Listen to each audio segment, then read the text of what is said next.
Okay, folks, we're going to do a book review on Revelation Timeline Decoded book. I'm actually going to start in chapter 76, the sixth bowl judgment. That's the area that caught my attention about a year ago. Because about a year ago, I had a fanciful belief that there was going to be a 7-year tribulation, futuristic tribulation, like most of the world believes that the Revelation is speaking of. And regrettably, I let my belief in those things take me in some places that I didn't have a whole lot of evidence in, and didn't stick to the principles that we should stick in as far as the scriptural witnesses and the historical witnesses and so many other witnesses that we should play with. So thankfully, I was able to come out of that in about a month after the things didn't happen that I thought was going to happen. I was able to get information from this Revelation Timeline Decoded.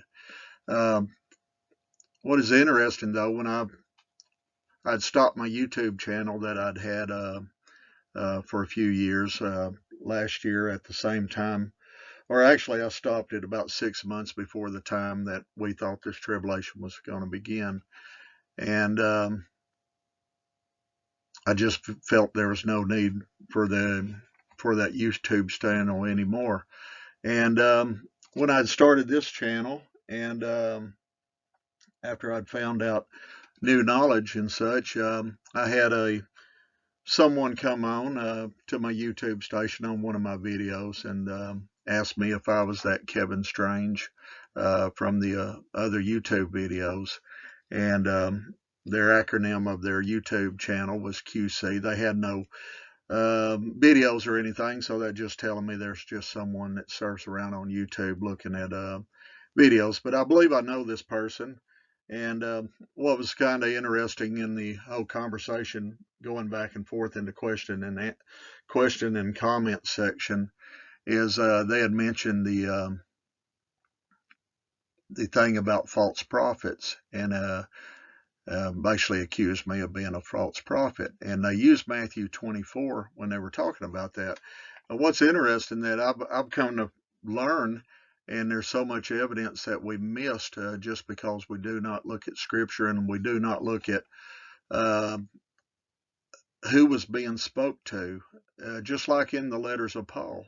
Who was Paul writing to? Was he writing to us in a future generation or future 1900 years later, or was he speaking to people in that current day and time? So I'm going to look at some scriptures here. Matthew 24:3 in the King James versions, it reads, "And as he sat upon the Mount of Olives, the disciples came unto him privately, saying, Tell us, when shall these things be, and what shall be the sign of thy coming and of the end of the world?" Question mark. Matthew 24:3 in the TS 2009, this "And as he sat on the Mount of Olives, the taught ones came to him separately, saying, Say to us, when shall this be? And what is the sign of your coming and of the end of the age?" Question mark. So if you look there at Greek Strong's numbers 165 ion, and it basically equals specifically a messianic period. It can mean several different things, but in the context of Matthew 24, this was speaking specifically of that Messianic period during the time that the Messiah spoke these things in either 30 AD or 31 AD, and within 40 years, in 70 AD, all of Jerusalem was destroyed. The temple was destroyed, Jerusalem was destroyed, and a majority of, they say that 1.1 million Jews were killed within the walls of Jerusalem or just outside the walls of Jerusalem during the Roman Jerusalem War back from 66 AD to 70 AD. So anyway, so the Messiah was, when they were asking this question to the Messiah, he was they were asking for that specific period. It wasn't talking about the end of the world as people think of the end of the world as a future event, being, here in a few years or many years to come. But it was talking about an end of a certain period during that time. And the guy or girl, or I don't know who they was. I think I know who they was, but they had mentioned Matthew 24:11 as false prophet and Matthew 24:24, basically where it's saying they shall arise during this period of time, not knowing themselves that they were speaking out of place, because the context of all of Matthew 24, which I've come to understand is what they call the Olivet Discourse. You can also find basically the same language in Luke 21 and also in Mark 13. But this certain person, or persons, as he said or she said, they were using Matthew 24. And if they would have continued on in context in Matthew 24, they would have seen that the Messiah said this: "Truly I say to you, this generation shall by no means pass away until all this takes place." So he was speaking to his disciples at that time. That's who the narrative was spoken to. It wasn't spoken to a future 1900-year generation later on. It was talking about that generation, which a generation in Scripture is approximately 40 years. So, QC, if you're listening, I love you. I pray for you, and I hope this helps in some way for you. Now, about a month or so after the event of January 20th didn't occur the way I'd expected it to occur, and there were so many other things that I was starting to doubt. The 70 weeks of Daniel, that felt funny to me. I guess I had just such a hatred of this world. I wanted to for the end of it to come, and for Babylon to fall, and for the Messiah to return, and bring the renewed Jerusalem down. So sometimes we can allow our emotions to get the best of us, and that's what I did.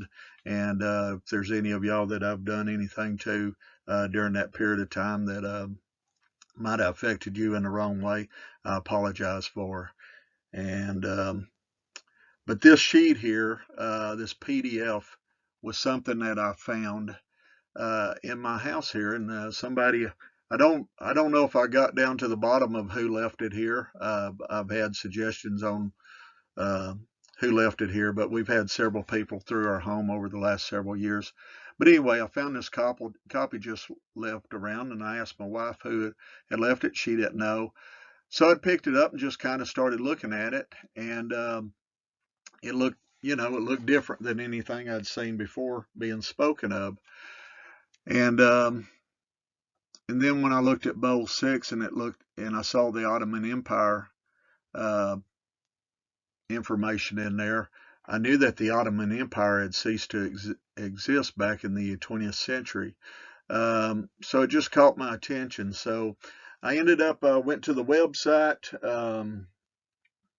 got information there. I actually this gentleman by the name of David Wilcoxon has written 3 books. The 70 Weeks of Daniel being one, the Olivet Discourse being the other, and then the Revelation Timeline Decoded is the other one.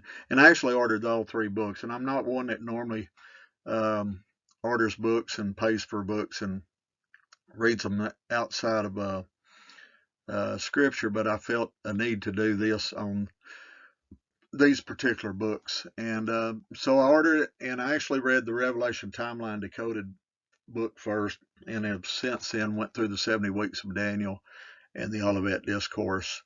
And anyway, I wanted to eventually do a book review, because I've got so many friends out there that I've spoken to about it, and I know some have gotten the book, but they just maybe have not just picked it up just yet and started studying it. So I thought a video might be a good thing to do here.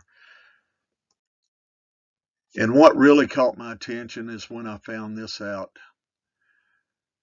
Francisco Ribera, which lived from 1537 to 1591. He was a Spanish Jesuit theologian, and he was identified with the future Christian eschatological view.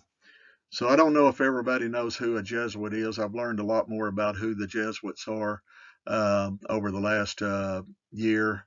But this was a counter to the Reformation that Martin Luther created. This was a Jesuit that they got to write about a future Christian eschatological view, which would take the minds off of the papacy as the Antichrist, when all the theologians from the 19th century back to the 16th century, each one of them identified the papacy as the Antichrist.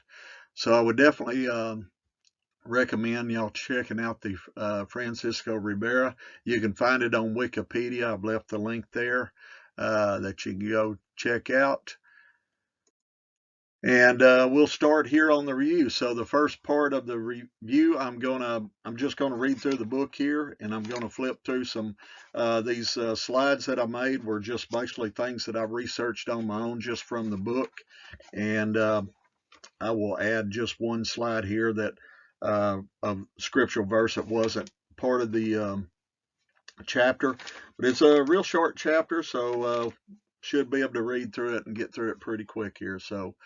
And the sixth angel poured out his vial upon the great river Euphrates, and the water thereof was dried up, that the way of the kings of the east might be prepared.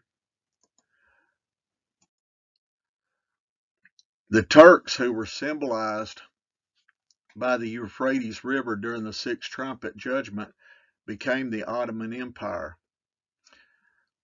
You can see there in Revelation 9, this is where the sixth trumpet was sounded. That's where the first time the great river Euphrates was mentioned in Revelation. So at the sixth trumpet, that was mentioned. I would like to show here in Isaiah 8, 7, and 8, symbolically, what I failed to do. I failed to find the symbology of Scripture, and that's why I was looking at things literal in Revelation. I was looking things at literal in Matthew 24, and also many other parts of Scripture where symbolic language was used. So I hope this book review will help y'all. Some of y'all go out and take a look and start finding out the symbolic language. We can't take things literal as it's written in the black and white sometimes. But if you look here at Isaiah 8, 7, and 8, it says, Now therefore see, Yahuwah brings up over them the waters of the river, strong and mighty, the sovereign of Assyria, and all his esteem, and he shall come up over all his channels, and go over all his banks, and he shall pass through Yehudah. He shall overflow and pass over, reaching up to the neck, and the stretching out of his wings shall fill the breadth of your land, O Emmanuel. So as you can see there in Isaiah, he used symbolic language to describe Assyria, and he described it as a river. Wikipedia records the expansion and peak from 1453 to 1566, the stagnation and reform 1566 and 1827, the decline and modernization 1828 to 1908, and the defeat and desolation of the Ottoman Empire. The Ottomans' territory was vast, but it was dried up so that they only possessed the country of Turkey. Once again, we can see how Messiah's apocalyptic vision is about world events. And there again, Revelation 16:12, and the sixth messenger poured out his bowl on the great river Euphrates, and its water was dried up in order to prepare the way of the sovereigns from the east. In the approaching end of the age, Henry Groton Guinness says, Nor had it been under judgment of the sword alone. It is miserably perishing in its own corruption. Internal discord and insurrection provoked by cruel tyranny and monstrous misgovernment have weakened the state. Polygamy and other vices have caused depopulation so rapid as to be almost incredible. Pestilence, conflagration, earthquakes, civil commotions, massacres, slaughters, all have tended to reduce the population and weaken the empire. Attacks from without, rebellions from within, and this steady process of internal decay have reduced Turkey.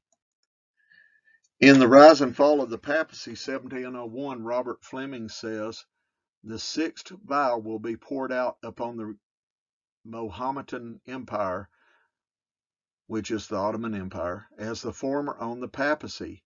And seeing the sixth trumpet brought the Turks from beyond the Euphrates. From crossing the river they date their rise. This sixth vial dried up their waves and exhaust their power, supposing then that the Turkish monarchy should be totally destroyed between 1848 and 1900. And he's pretty close to being accurate on that. One of the most important territories that they lost control of is the Middle East. In 1917, the Battle of Jerusalem occurred during the British Empire's Jerusalem operations against the Turks during the Sinai and Palestine campaign of World War I. Fighting for the city led to the surrender of the Turks. British General Allenby liberated Jerusalem on December 11, 1917. After the First World War, the Armistice of Mudros decreed that Allied forces would occupy Istanbul. On November 1, 1922, the newly founded parliament formally abolished the Sultanate, ending 623 years of the Ottoman rule. The Treaty of Lausanne of July 24, 1923, led to the international recognition of the sovereignty of the newly formed Republic of Turkey as a successor state of the Ottoman Empire. Amazingly, modern Turkey, a small country in Asia Minor, possesses the source of the Euphrates. So indeed, the river Euphrates dried up. After the Ottomans lost control of the Middle East, the following kingdoms were established. The proclamation of the Arab Kingdom of Syria took place in March 1920. Interestingly, the mission of the Syrian National Congress was to consider the future of Syria, by which was meant Greater Syria, present-day Syria, Lebanon, Israel, Palestine, and Jordan. The Kingdom of Iraq was founded in August 1921 under British administration following the Ottoman Empire's defeat in World War I's Mesopotamian campaign. In 1932, Saudi Arabia, officially known as the Kingdom of Saudi Arabia, was founded. In 1946, Jordan became an independent sovereign state, officially known as the Hashemite Kingdom of Transjordan. Though the kingdoms of Syria, Iraq, Saudi Arabia, and Jordan were created after the Ottoman Empire lost control of the Middle East, the author here doesn't believe that they are the kings of the East who are foretold in the sixth bow. He believes that they will play a role in the end times as we witness the ongoing confrontation between Zionist Israel, Syria, and Iran, which sets the stage for World War III. My feelings on this is, those kingdoms that were set up very well could be the kings of the East, or they could be part of the kings of the East. So I don't necessarily agree with the authors here. He could be right. They might not be the kings of the East that are being spoken of, but because all them kingdoms were set up, I would assume that the kings of the east would have crossed over the Euphrates River. They would have had to come from the east to go west to get to those locations, as you can see here on the map. So I would say that these kingdoms, which have kings and sovereigns over them, they would be a part of that. So I don't necessarily agree with the author in this particular stance. We'll list another YouTube channel, and I will give another gentleman that does an excellent job of explaining things about the sixth bowl, and so that'll be in the information box there for everybody. I'll continue on here in the book. The author here says many prophecy teachers point to China and countries from the Far East as the kings of the East, but those countries were already in place before the Ottoman Empire was dried up. I agree with him there. I don't think it's China either. It makes sense to look for something that happened due to the Ottoman Empire's drying up, so that the way of the kings of the East might be prepared. Again, I agree with them there. And it makes sense that it's in a place that's going to play a significant role in fulfilling the sixth and seventh bowls. Agreed. The kings of the East are directly tied to the drying up of the Ottoman Empire, but they have a more sinister nature, which will shock most believers. So this book was definitely shocking to me. It was beyond anything that I've ever heard of before. It always been brought up in all the different times through my beliefs that Revelation was a future event. And but basically, from what I've learned over the last year, Revelation has been playing out since the first century. Since John started writing Revelation, Revelation has been playing out. Just go read Revelation 1:3 and what the Messiah said to John then, that these things were upon them. These things were fixing to start from the time that was spoken and such. So I hope this video helps. Give a like if you like the video. If you have a comment, please make a comment. My next adventure, if Yahuwah willing, and everything, we're going to cover chapter 77 and the kings of the East, and maybe get a little bit better information on that. Everybody have a great day. Shalom.